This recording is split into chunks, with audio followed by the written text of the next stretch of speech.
Bonjour, moi c'est Adil, j'aime ma région, ses châteaux et ses balades insolites. Je vous propose de me suivre pour une découverte de la Touraine du Sud. Première étape, direction Cormery. Bonjour Isabelle. Bonjour Adil. Bienvenue sur le site de l'abbaye de Cormery. Merci à toi de m'y accueillir. Je t'en prie. Je vois que tu as mis ton polo lard de J'ai flâner. vu ça un peu, il est super. Il te va très bien d'ailleurs. Alors je vais te présenter Maxime Marco, Bonjour. qui est Enchanté. guide de Enchanté. l'association des Amis d'Alcuin, également Très bien. conseiller municipal. Et on va aller discuter là-bas. Je vous ai préparé un petit déjeuner. Bah avec plaisir. Allez, On je y te va. suis, après toi. Maxime, vous êtes le spécialiste de ce lieu. Pouvez-vous m'expliquer un peu la particularité du site ? Alors, la particularité du site, c'est que c'est un site millénaire. Il a été fondé en 791 en tant que petit monastère de l'abbaye de Saint-Martin de Tours. Et en l'an 800, quand Charlemagne a été sacré, il a connu surtout son grand-père fondateur qui a un peu illuminé et donné l'âme à ce site. C'est Alcuin. Alcuin qui était précepteur et premier ministre de Charlemagne, qui n'est pas rien. Voilà. Alors aujourd'hui, on peut voir un morceau de cette abbaye. Qu'est-ce qui s'est passé ici exactement ? Il s'est passé que la Révolution française est arrivée. Lorsqu'à Paris, elle éclate en 1789, ici, elle éclate en 1791. Ce qui a donné en fait une histoire vraiment de 1000 ans. Quand la Révolution est arrivée, tout a été vendu en biens nationaux. Entre-temps, les pierres ont disparu dans le village, ont servi à construire des maisons. Et aujourd'hui, là où il pouvait y avoir avant une des plus belles églises de la région, une des plus belles églises abbatiales, on y marche dans une rue et on y roule en voiture. Je change de sujet, mais c'est vachement bon. C'est vachement bon. Mais qu'est-ce que c'est ? C'est de la pâte d'amande. Pâte d'amande ? Mm. Mais il y a une histoire Le macaron de Cormery, c'est deux légendes de pourquoi c'est comme ça. La première, ce serait le moine qui se serait endormi sur la pâte du macaron. Et c'est en fait son trou de nombril. Et quand il s'est relevé, ça a fait un trou. Bon. La deuxième... C'est original. C'est original. La deuxième légende, c'est un moine qui a fait tomber sa bague dans la pâte. Et en gonflant, quand la pâte a gonflé, il a enlevé sa bague et ça lui a donné l'idée du trou. Donc c'est vraiment un mets unique.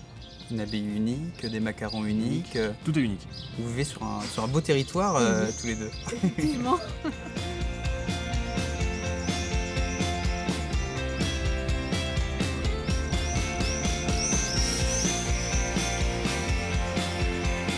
Avec Isabelle, reporter tourisme à l'office de tourisme de Loches, nous avons pris l'itinéraire Indre à vélo.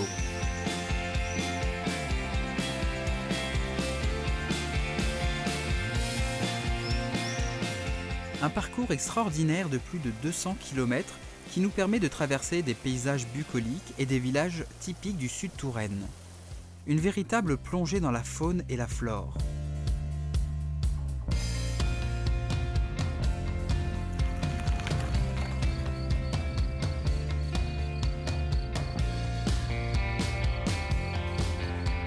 Nous avons également fait une rencontre inattendue, un âne. Et oui, vous m'avez bien entendu.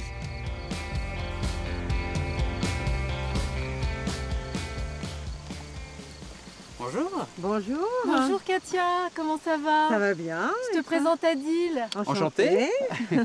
Mais alors dites-moi, mais qu'est-ce que vous faites sur le circuit Indre à vélo avec un âne ? Eh bien, j'ai une structure qui s'appelle les ânes de Balam, située à Chandour-sur-Indre. Et je propose des circuits en itinérance ou alors des petites balades de 2 heures en forêt domaniale de Loches. Génial. Voilà. Et alors tout le monde peut faire une balade, on vous appelle, allô Katia, Voilà, on fait une balade, tout à comment ça fait. se passe ? Eh ben, ça dépend en fait de votre projet.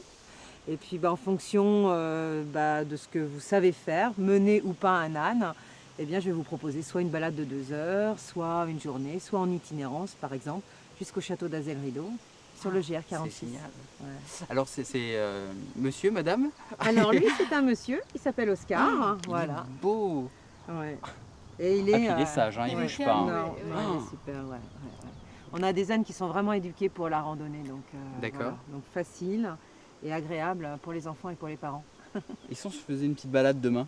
Ah oui, volontiers. Ce serait Allez, une super idée. après Il n'y a pas de souci. le vélo, On vous attend. on passe aux ânes. Il n'y a pas de souci. On accueille vélo. Vous pouvez laisser vos vélos et puis on se charge de tout.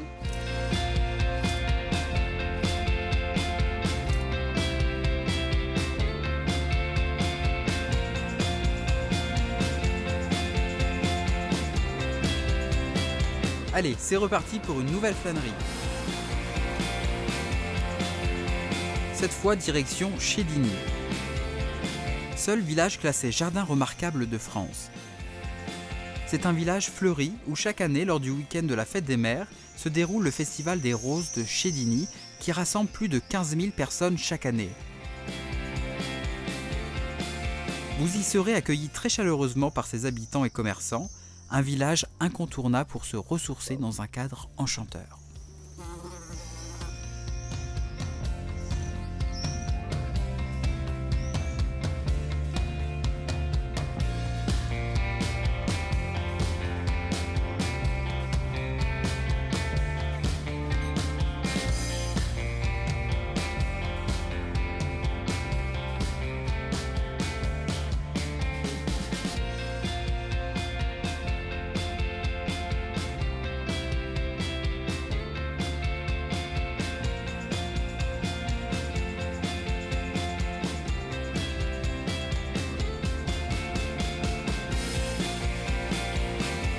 Ah, la Touraine, ses châteaux et ses paysages, ses lieux magiques. En parlant de magie, je vous propose une petite escale à Montrésor. Nous allons rencontrer une personnalité emblématique du village.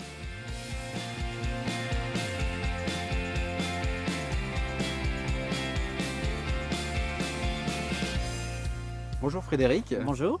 Donc nous sommes à Montrésor, village classé parmi les plus beaux de France, élu en 2015 deuxième village préféré des Français. Est-ce que vous pouvez nous raconter brièvement un peu l'histoire de Montrésor? À Montrésor, il y a trois grandes périodes de l'histoire. Alors il y a d'abord l'époque médiévale, la forteresse en témoigne encore avec Fulquenera.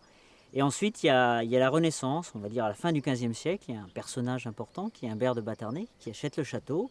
Il fait rénover l'aile Renaissance, il en fait un beau logis, et puis il va construire une collégiale dans le pur style de la Renaissance pour abriter son tombeau.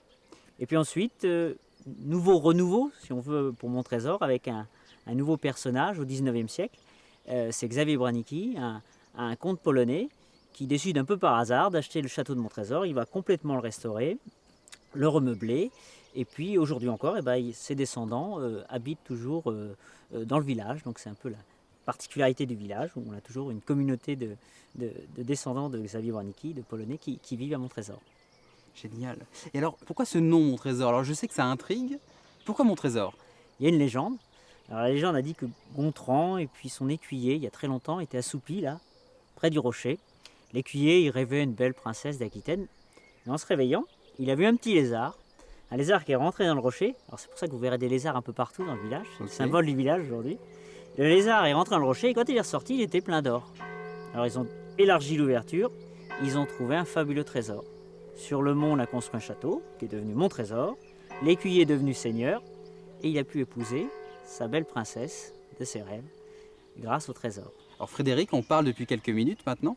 Et quand vous me parlez de Montrésor, je vois un peu des étincelles. J'ai l'impression que vous êtes habité par Montrésor. Je vois une certaine émotion. Ah bah j'habite le village. Donc j'habite le village d'abord et puis ma famille depuis assez longtemps. Et puis quand on a fait des recherches, travaillé sur l'histoire du village, interrogé aussi les anciens sur cette histoire du village, effectivement c'est une part importante de ce que j'ai pu faire, de mon travail d'historien et puis d'habitant. Voilà, donc beaucoup d'émotions. Ah oui, voilà. Eh bien super. Merci beaucoup. Merci et à vous. Merci d'avoir échangé. Et à bientôt. Bonne visite.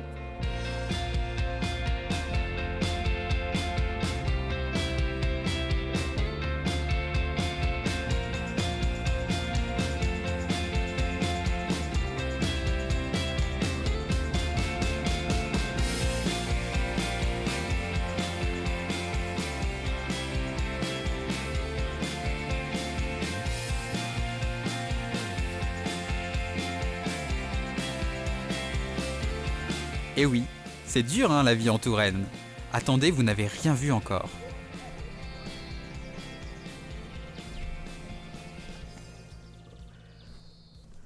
Isabelle? Oui. Donc on est ici sur la base de loisirs de Chemillé-sur-Indrois. Tu m'en as beaucoup parlé ce matin de ce cadre extraordinaire. Alors Isabelle, qu'est-ce qu'on peut faire ici sur cette base de loisirs? Mais ici d'abord on peut y flâner en toute saison. quand il fait vraiment chaud comme aujourd'hui, on peut aussi faire du canoë, de la barque, du pédalo. Chiche? Ah oui, volontiers.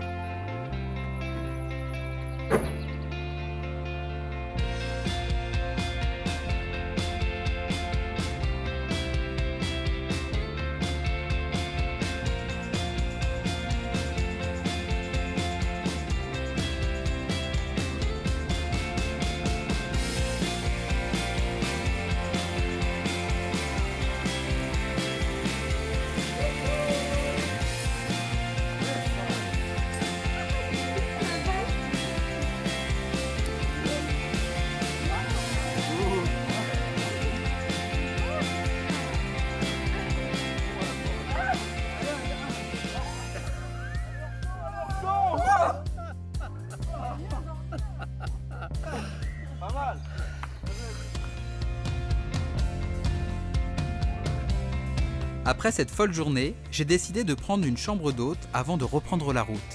J'ai été accueilli très chaleureusement au logis de la Fouettière à Chemillé-sur-Indrois par Patricia et Henri. Tous deux passionnés de décoration intérieure, ils ont transformé ce logis avec goût et raffinement. Si vous souhaitez vous dépayser et passer un week-end au vert à quelques minutes de Tours, je vous invite vivement à séjourner dans ce lieu splendide. Oui, vous m'avez bien entendu, splendide.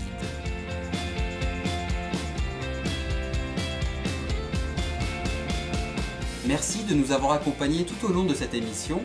Je vous donne rendez-vous très bientôt pour une prochaine flânerie en Sud-Touraine. À très bientôt. J'ai l'impression que vous êtes habité par mon trésor, je vois une certaine émotion. Vous nous en dites un peu plus? Vous n'êtes pas trop grand.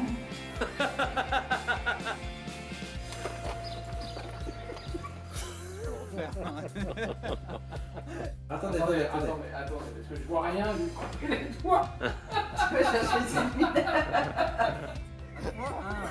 1, 2, 3.